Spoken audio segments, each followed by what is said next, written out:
اللهم صل على محمد النبي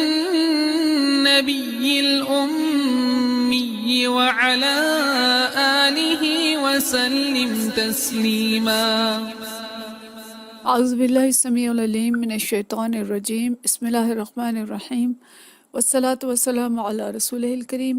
بخاری شریف باب المساجد جاری ہے۔ سابقہ سوال کے جو جوابات آپ لوگوں نے دیے سب جواب درست ہیں، اور جتنی محنت نے بھی دی ہے اپنی سوچ کے مطابق سب صحیح جواب ہے۔ لیکن اگر ہم اس کا خلاصہ اگر ہم دیکھیں تو نبی کریم صلی اللہ علیہ وسلم کے نزدیک دنیا کے مال کی اہمیت مچھر کے پر کے برابر بھی نہیں تھی، کیونکہ اللہ تعالیٰ کا حکم بھی یہی تھا کہ اس مال کی طرف آنکھ اٹھا کر نہ دیکھیں، کیونکہ اللہ کے نبی صلی اللہ علیہ وسلم ہمارے لیے رول ماڈل تھے۔ اگر آپ اس مال کے پاس رک جاتے اور اسے غور سے دیکھنے لگ جاتے تو امت کے لیے اس کی اہمیت بہت بڑھ جاتی اور عبادات پر مال دنیا کو ترجیح دی جانے لگتی۔ تو اس لیے آپ صلی اللہ علیہ وسلم نے اپنے طرز عمل سے یہ ثابت کیا کہ اصل اہمیت جو وہ عبادات کی ہے، رجوع اللہ کی ہے، اللہ کی طرف مڑنے کی ہے، اس مال کی نہیں ہے۔ اگرچہ مال حاصل کرنے کی جدوجہد کرنا کہ اس سے خود نفع اٹھائیں، اپنے سارے متعلقین کو نفع پہنچائیں، دنیا کو نفع پہنچائیں، جہاد کو اور اللہ کے دین کی اقامت کو نفع پہنچائیں، یہ سب کچھ غلط نہیں ہے۔ یہ اس کے لیے ہمیں مال حاصل کرنا ہے۔ مال سے محبت البتہ اور اس کو دل میں رکھنا یہ ناپسندیدہ ہے، اور اللہ کے دین پر اور آخرت پر مال کو ترجیح دینا یہ برا ہے۔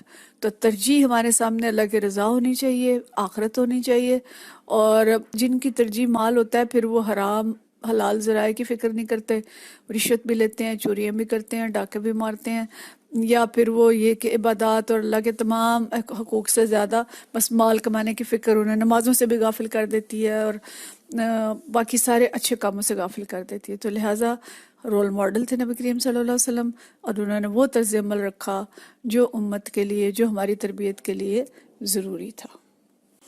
آج کا جو عنوان ہے اس کا نام ہے من دعا لطعام فی المسجد ومن اجاب فی۔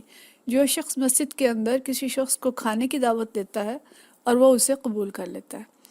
مطلب ہم یہ دیکھ رہے تھے کہ مساجد میں نماز کے علاوہ اور کون کون سے کام کیے جا سکتے ہیں یا نبی کریم صلی اللہ علیہ وسلم کے دور میں کیے جاتے تھے۔ تو یہاں پہ جو عنوان لگایا ہے امام بخاری نے وہ یہ ہے کہ مسجد کے اندر آ کر کوئی شخص کھانے کی دعوت دے سکتا ہے، اور دوسرا شخص جو مسجد کے اندر بیٹھا ہے وہ اس دعوت کو قبول کر سکتا ہے۔ آج کی حدیث ہے حدیث نمبر 412، اور یہ روایت ہے حضرت ان اسحاق بن عبداللہ، حضرت اسحاق بن عبداللہ سے، سمع انسا، حضرت انس سے انہوں نے سنا، قال، وہ فرماتے ہیں، وجدت النبی صلی اللہ علیہ وسلم فی المسجد، میں نے نبی کریم صلی اللہ علیہ وسلم کو مسجد میں پایا، معہ ناس، آپ کے ساتھ اور کچھ لوگ بھی تھے، فقمت، میں کھڑا ہو گیا، یعنی میں جو کوئی بات کرنا چاہتا تھا میں نے وہ بات نہیں کی اور میں کھڑا ہو گیا۔ فقال لی، تو آپ صلی اللہ علیہ وسلم نے مجھے فرمایا، ارسلک ابو طلحہ، کیا آپ کو ابو طلحہ نے بھیجا ہے؟ قلت نعم، میں نے کہا جی۔ قال لطعام، تو فرمایا کہ کیا کھانے کے لیے بھیجا ہے؟ قلت نعم، تو میں نے کہا جی۔ فقال لمن معہ، پھر آپ صلی اللہ علیہ وسلم نے ان لوگوں کو جو آپ کے ساتھ بیٹھے تھے ان سے فرمایا، قوموا، سب کھڑے ہو جاؤ۔ فانطلق وانطلقت بین ایدیہم، تو وہ سب چل پڑے اور میں ان کے آگے آگے چل پڑا۔ اس حدیث کا پس منظر یہ ہے کہ وہ دن جن دنوں میں یہ حدیث یا یہ واقعہ پیش آیا، مسلمانوں کے اوپر بہت مشکل کے دن تھے، اور نبی کریم صلی اللہ علیہ وسلم کا یہ وہی دور تھا جب کئی کئی دن فاقے کے گزر جاتے تھے، اور صحابہ کرام بھی اسی طرح سے بھوک کا شکار ہوتے تھے۔ اسی طرح کا کوئی موقع تھا تو نبی کریم صلی اللہ علیہ وسلم کے چہرے پہ بھوک کے آثار نظر آئے۔ حضرت ابو طلحہ رضی اللہ تعالیٰ عنہ گھر گئے اور انہیں طلحہ سے پوچھا کہ کیا گھر میں کھانے کو کچھ ہے؟ تو انہوں نے فرمایا کہ ہاں کچھ روٹیاں ہیں۔ تو انہوں نے چاہا کہ وہ روٹیاں جو ہیں جا کے پیش کر دیں نبی کریم صلی اللہ علیہ وسلم کو یا اپنے پاس بلا لیں۔ تو بالآخر انہوں نے حضرت انس رضی اللہ تعالیٰ عنہ کو بھیجا کہ آپ جا کے نبی کریم صلی اللہ علیہ وسلم کو بلا لائیں۔ تو حضرت انس جب مسجد میں آتے ہیں تو دیکھتے ہیں کہ نبی کریم صلی اللہ علیہ وسلم کے ساتھ تو بہت سارے لوگ بیٹھے ہیں، اب وہ کھانے کی دعوت دینا چاہتے تھے لیکن خاموش ہو گئے، دیکھ کے خاموشی سے کھڑے ہو گئے کہ اب کیا کروں، کھانا تو تھوڑا سا ہے، چند روٹیاں تھیں اور یہاں ڈھیر سارے لوگ بیٹھے ہیں۔ بہرحال وہ خاموش ہو گئے۔ نبی کریم صلی اللہ علیہ وسلم ظاہر اللہ کے نبی تھے اور بہت سی باتوں کی خبر آپ صلی اللہ علیہ وسلم کو ہو جایا کرتی تھی، تو آپ نے خود پوچھا کہ کیا ابو طلحہ نے آپ کو بھیجا ہے؟ تو انہوں نے کہا جی انہوں نے بھیجا ہے۔ فرمایا کھانے کے لیے بھیجا ہے؟ تو فرمایا جی کھانے کے لیے بھیجا ہے۔ تو آپ صلی اللہ علیہ وسلم نے جتنے لوگ بیٹھے تھے سب سے فرمایا کہ اٹھو۔ تو لگتا ہے کہ سب کے سب جو ہے اس وقت وہ یعنی بھوک میں تھے اور ان کو کھانے کی ضرورت تھی۔ نبی کریم صلی اللہ علیہ وسلم کو اس کا احساس تھا، تو آپ صلی اللہ علیہ وسلم نے سب کو ساتھ لیا اور مقصد یہ تھا کہ آئیں سب جا کے کھانا کھائیں۔ تو حضرت انس جو ہیں یہ کہتے ہیں کہ میں آگے آگے چل پڑا، وہ تیزی سے آگے آگے چل پڑے کہ جا کے حضرت ابو طلحہ کو بتائیں کہ جی کھانے پہ تو بہت سارے لوگ آ رہے ہیں۔ اب یہاں سوال پیدا ہو سکتا ہے کہ جی کھانے کی دعوت ایک شخص کو دی جائے تو کیا وہ بہت سے لوگوں کو اپنے ساتھ لے جا سکتا ہے؟ تو فقہ کا مسئلہ یہ ہے کہ اگر ایک شخص کو دعوت دی گئی ہے تو اس ایک ہی کو جانا چاہیے، اپنے ساتھ اور لوگوں کو نہیں لے جانا چاہیے۔ لیکن یہاں معاملہ کچھ فرق تھا۔ ایک تو نبی کریم صلی اللہ علیہ وسلم تھے جو افراد کی اور امت کی کیفیات کو سمجھتے تھے، اور دوسری طرف یہ کہ نبی کریم صلی اللہ علیہ وسلم کو پتہ تھا کہ حضرت ابو طلحہ جو ہیں وہ ان صحابیوں میں سے ہیں کہ وہ نبی کریم صلی اللہ علیہ وسلم کو دیکھ کے بھی خوش ہوں گے اور نبی کریم صلی اللہ علیہ وسلم جو بھی فیصلہ کریں گے اس پہ خوش ہوں گے، اور ساتھ جتنے لوگ بھی ہوں گے انہیں اس پہ کوئی اعتراض نہیں ہوگا۔ تو فقہ میں یہ بھی آتا ہے کہ جو میزبان ہے وہ ایسے کھلے دل کا ہے کہ اگر وہ ایک شخص دوسرے کو بھی ساتھ لے جائے، کچھ اور لوگوں کو لے جائے تو اسے برا نہیں لگے گا۔ جیسے بہت اچھے دوست ہوتے ہیں جن کے ساتھ ایک بے تکلفی ہوتی ہے، یا اپنے خاندان کے لوگ ہیں جن کا پتہ ہے کہ کھلے دل کے لوگ ہیں، برا نہیں منائیں گے، تو وہاں پہ لے جایا جا سکتا ہے۔ یعنی صاحب خانہ کے اعتماد کے اوپر اس کا انحصار ہے، یا باہمی تعلقات پہ بھی اس کا انحصار ہو سکتا ہے۔ لیکن ایک اور واقعہ ہمیں ملتا ہے کہ نبی کریم صلی اللہ علیہ وسلم کو کسی نے کھانے کی دعوت دی تھی تو اور فرمایا تھا کہ آپ 3 لوگ آ جائیں، آپ کے ساتھ 3 آدمی آ سکتے ہیں۔ تو نبی کریم صلی اللہ علیہ وسلم کے ساتھ ایک چوتھا آدمی بھی ساتھ چل پڑا، تو آپ صلی اللہ علیہ وسلم نے وہاں پہنچ کے تو ان سے یہ بات کی کہ جی آپ نے تو 3 لوگوں کا کہا تھا لیکن یہ چوتھا آدمی بغیر اجازت کے آ گیا ہے، اگر آپ چاہیں تو یہ شامل ہو جائے۔ یعنی یہ بھی ہمارے لیے ایک تعلیم ہے کہ وہ جو صاحب تھے ان کے بارے میں آپ صلی اللہ علیہ وسلم نے دوسرے رویے کا اظہار کیا اور ان سے پوچھا، اور حضرت ابو طلحہ کے بارے میں رویہ جو تھا وہ مختلف تھا۔ بہرحال یہاں نبی کریم صلی اللہ علیہ وسلم صحابہ کرام کو لے کے ان کے گھر میں پہنچ گئے، اور یہ آتا ہے روایات میں کہ 80 کے قریب افراد تھے جو آپ صلی اللہ علیہ وسلم کے ساتھ گئے، اور کچھ روٹیاں تھیں۔ حضرت ابو طلحہ دیکھ کے تھوڑے سے پریشان ہوئے، تو حضرت ام طلحہ جو تھیں انہوں نے یہ فرمایا کہ آپ کیوں پریشان ہوتے ہیں، نبی کریم صلی اللہ علیہ وسلم اگر لے کے آئے ہیں تو ظاہر ہے کچھ سوچ کے لائے ہوں گے، لہٰذا آپ کو پریشان ہونے کی ضرورت نہیں ہے۔ اس پہ وہ مطمئن ہو گئے۔ تو روٹیاں جو تھیں تھوڑی سی تھیں، کپڑے میں انہوں نے باندھ کے رکھی ہوئی تھیں۔ نبی کریم صلی اللہ علیہ وسلم وہاں پہنچے تو ان سے پوچھا کہ جو کچھ کھانے کو ہے پیش کیجیے۔ تو وہ چند روٹیاں تھیں اور ان کے اوپر انہوں نے کوئی تھوڑا بہت گھی تھا وہ نچوڑا، اور یعنی ان کو تھوڑا سا تر کیا اور روٹیاں پیش کر دیں۔ آپ صلی اللہ علیہ وسلم نے وہ روٹیاں تھیں ان کے ٹکڑے کیے اور ان کو دسترخوان پہ بچھا دیا، اور 10 افراد کو بلاتے گئے۔ 10 افراد آتے، کھانا کھاتے پیٹ بھر کے اور چلے جاتے، کھانا وہیں کا وہیں ہوتا، اور پھر اگلے 10 آتے اور پھر اگلے 10 آتے، اور اس طرح تقریباً 80 افراد نے پیٹ بھر کے کھانا کھا لیا اور کھانے کے اندر کوئی کمی نہیں ہوئی۔ یہ نبی کریم صلی اللہ علیہ وسلم کا معجزہ تھا۔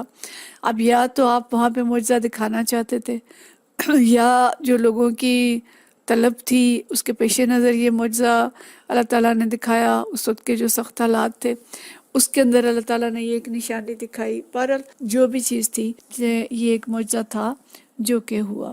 اب یہاں پہ عنوان جو امام بخاری نے لگایا ہے وہ یہ کہ مسجد میں کسی شخص کو کھانے کی دعوت دی جا سکتی ہے، یہ بنیادی عنوان ہے، اور کھانا کھلانا جو ہے یہ نیکی کے اعمال میں سے ہے، تو نیکی کا کوئی عمل بھی مسجد میں کیا جا سکتا ہے۔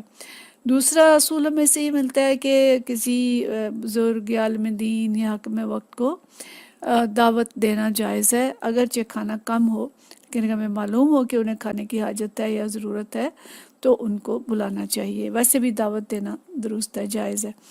تو آپ صلی اللہ علیہ وسلم کا معجزہ اور آپ صلی اللہ علیہ وسلم کی صداقت کی دلیل جو ہے وہ بھی ہمیں اس حدیث سے ملتی ہے۔ اس کے بعد آج کی ہماری اگلی حدیث جو ہے یہ ہے باب القضاء واللعان فی المسجد بین الرجال والنساء، مسجد میں مقدمات کے فیصلے کرنا اور مردوں اور عورتوں کے درمیان لعان کرانا۔ یعنی مسجد میں پچھلا تو ہم نے پڑھا کھانے کی دعوت دی جا سکتی ہے، اور اس سے پہلے ہم نے پڑھا تھا کہ مسجد میں لا کے سامان جمع کیا جا سکتا ہے، اور آج جو ابھی یہ جو باب ہے اس میں ہے کہ مسجد کے اندر مقدمات کے فیصلے بھی کیے جا سکتے ہیں، اور نبی کریم صلی اللہ علیہ وسلم مقدمات کے فیصلے کیا کرتے تھے۔ یہاں جس مخصوص مقدمے کا ذکر ہے یہ لعان کا کیس ہے، اور لعان کس چیز کو کہتے ہیں؟ لعان اصل میں ہوتا ہے لعنت کرنا۔ تو لعان ایک خاص اصطلاح بھی ہے اسلام کے اندر، اور یہ اصطلاح یہ ہے کہ اگر کوئی شخص اپنی بیوی پہ تہمت لگائے بدکاری کی، تو اب اس کے لیے ویسے تو اگر کوئی کسی پہ تہمت لگاتا ہے، کوئی بھی دوسرے شخص پہ تہمت لگائے، تو اس کے لیے اصول یہ ہے کہ وہ 4 گواہ لے کے آئے اور وہ اپنی تہمت صحیح ثابت کرے، ورنہ اس کے اوپر مقدمہ چلایا جائے گا جھوٹ کا، قذف کا، اور اس کو کوڑے مارے جائیں گے۔ تو اس طرح کا اگر کوئی کیس ہو کہ اگر کوئی شخص اپنی بیوی کو دیکھے غلط کام کرتے تو وہ کیا کرے، تو ایسا ایک واقعہ نبی کریم صلی اللہ علیہ وسلم کے دور میں پیش آیا۔ ایک صحابی نبی کریم صلی اللہ علیہ وسلم کے پاس آتے ہیں، ان کے 2 نام بتائے گئے ہیں، یا تو یہ حضرت ہلال بن امیہ تھے یا حضرت عویمر الجلانی تھے، دونوں میں سے کوئی ایک کے بارے میں ہے، یا دونوں کا بھی ہو سکتا ہے کہ آگے پیچھے کوئی واقعہ ہوا ہو۔ سورہ نور کے اندر یہ واقعہ آیا ہے، اور لعان کے جو احکام ہے سورہ نور کے اندر ہے۔ تو وہ آئے اور آ کے نبی کریم صلی اللہ علیہ وسلم سے فرمایا کہ اگر کوئی شخص اپنی بیوی کو دیکھے کسی دوسرے شخص کے ساتھ، تو اگر وہ 4 گواہ ڈھونڈنے جائے تو ظاہر ہے یہ بھی ایک بڑی بات ہوگی کہ بھی اپنے گھر میں اپنی بیوی کے اوپر آدمی کو اکٹھا کر رہا ہے، کیا دیکھو میری بیوی کیا کر رہی ہے، اور اگر وہ اس کو قتل کر دے اس آدمی کو یا بیوی کو، تو پھر آپ اس قتل کا مقدمہ چلائیں گے، تو وہ کیا کرے؟ تو آپ صلی اللہ علیہ وسلم اس وقت خاموش رہے، کیونکہ وحی نازل نہیں ہوئی تھی، اور بلکہ یہ آتا ہے کہ آپ نے فرمایا کہ اگر آپ جھوٹے ہوئے تو آپ پہ کوڑے پڑیں گے، آپ کو قذف کی سزا ہوگی۔ تو انہوں نے فرمایا کہ اللہ تعالیٰ میرے بارے میں کوئی فیصلہ کرے گا۔ پھر جلدی وحی نازل ہوگی، اور وحی کے اندر یہ طریقہ آیا کہ اگر کوئی شوہر بیوی پہ الزام لگائے تو اس کے لیے لعان کا طریقہ ہوگا۔ اور لعان کیا تھا کہ ایک شخص جس نے وہ الزام لگایا ہے وہ 4 دفعہ قسم کھا کے خدا کو گواہ کر کے کہے گا کہ میں اللہ کو گواہ اور حاضر ناظر جان کے قسم کھاتا ہوں کہ میں الزام لگانے میں بالکل سچا ہوں، اور 5ویں دفعہ وہ کہے گا کہ میرے اوپر اللہ کی لعنت ہو اگر میں جھوٹا ہوں۔ اور اس کے بعد عورت کھڑی ہوگی اور وہ 4 دفعہ قسم کھا کے اور اللہ کو گواہ کر کے یہ کہے گی کہ یہ شخص اس الزام میں جھوٹا ہے، اور 5ویں مرتبہ وہ کہے گی کہ میرے اوپر اللہ کا غضب نازل ہو اگر یہ میرا خاوند سچا ہے، اور اس کے بعد ان دونوں کے درمیان تفریق کرا دی جائے گی، وہ رشتہ برقرار نہیں رہے گا۔ اس کو کہتے ہیں لعان۔ تو یہ واقعہ مسجد کے اندر پیش آیا۔ حدیث ہے 413، اور یہ حدیث جو ہے ابن جریج سے روایت ہے، قال اخبرنی ابن شہاب عن سہل بن سعد، کہ ابن شہاب نے یہ خبر دی ہے، سہل بن سعد جو ہیں وہ فرماتے ہیں ان رجلا قال یا رسول اللہ، ایک شخص نے آ کے کہا یا رسول اللہ، ارأیت رجلا وجد مع امرأتہ رجلا، کہ اگر کوئی شخص اپنی بیوی کے ساتھ کسی شخص کو پاتا ہے، ایقتلہ، اگر وہ اس کو قتل کر دیتا ہے، مطلب یہ کہ اگر وہ قتل کر دیتا ہے تو پھر آپ اس پہ مقدمہ کریں گے، فطلعنا فی المسجد وانا شاہد، تو نبی کریم صلی اللہ علیہ وسلم نے ان کے درمیان ملعنت کرائی اور میں اس کا گواہ ہوں۔ تو مقصد کیا ہے کہ مقدمات مسجد کے اندر لائے جا سکتے ہیں، اور نبی کریم صلی اللہ علیہ وسلم کے دور میں چونکہ مسجد ہی ہر چیز کا مرکز تھی، تو وہاں پہ مقدمے بھی پیش ہوتے تھے، اور باقی سب چیزیں میں جو ہم نے پیچھے پڑھی اور کچھ آگے بھی پڑھیں گے، یہ سب کچھ کیا جا سکتا تھا۔ آج اس میں علماء کا تھوڑا سا اختلاف ہے۔ بعض علماء یہ کہتے ہیں کہ مسجد میں مقدمات نہیں لائے جا سکتے، کیونکہ مسجد میں اگر مقدمات لائیں گے تو پھر غیر مسلم بھی آئیں گے اور مسلم بھی آئیں گے، سب آئیں گے۔ اور بعض کہتے ہیں کہ لائے جا سکتے ہیں اور جامع مسجد میں لانے چاہیے، قاضی جو جامع مسجد میں بیٹھا ہو تاکہ وہاں پہ بہت سارے لوگ ہوں اور جو مقدمات کا فیصلہ دیکھے اور ان کے لیے عبرت بھی ہو۔ بہرحال نبی کریم صلی اللہ علیہ وسلم کی دور میں مساجد جو ہیں، جیسے میں نے پہلے بتایا کہ یہ مراکز تھیں، مراکز اسلامی تھیں، اور خاص طور پہ مسجد نبوی، چونکہ اس وقت تک نہ تو کوئی پارلیمنٹ ہاؤس بنا تھا، نہ کوئی عدالت کی بلڈنگ بنی تھی، نہ کوئی بیت المال بنا تھا، اور ایسی کوئی جگہ نہیں تھی۔ تو تمام چیزیں جو ہیں، تمام کام عدالتی اور حکومتی کام اور فوج کے تمام کام جو ہیں یہ مسجد نبوی کے اندر ہوا کرتے تھے۔ اور ویسے بھی دیکھیں کہ جب ہم نے حکومت اور امامت کو الگ کر دیا تو پھر بہت سارے مسائل ہیں جو امت کو دیکھنے پڑے ہیں۔ پہلے جو شخص امیر المومنین ہوتا تھا وہی امام المسلمین ہوتا تھا، کہ جو امیر المومنین وقت کا حاکم ہوتا تھا وہی امام ہوتا تھا، وہی نماز پڑھتا تھا۔ اور یہ اس چیز کی علامت تھی کہ جو بہترین شخص تھا امت کا، جو وہی امام بننے کا اہل ہوتا تھا اور وہی حکمران بننے کا اہل ہوتا تھا۔ تو حکمرانی کے لیے بھی اہل ترین افراد کو چنا جاتا تھا، جیسے کہ ہم دیکھتے ہیں کہ امت کے بہترین فرد حضرت ابوبکر صدیق رضی اللہ تعالیٰ عنہ، جن کو پہلا خلیفہ چنا گیا، اور ان کے بعد حضرت عمر رضی اللہ تعالیٰ عنہ، اور درجہ بدرجہ باقی خلفائے راشدین، تو ان سب کو چنا گیا۔ وہ بہترین افراد تھے اس وقت کے۔ یہ نہیں کہا گیا کہ جی آپ تو نماز پڑھائیں، آپ کا حکومت کے ساتھ کیا کام ہے، اور حکومت کوئی دنیا دار شخص کر دے۔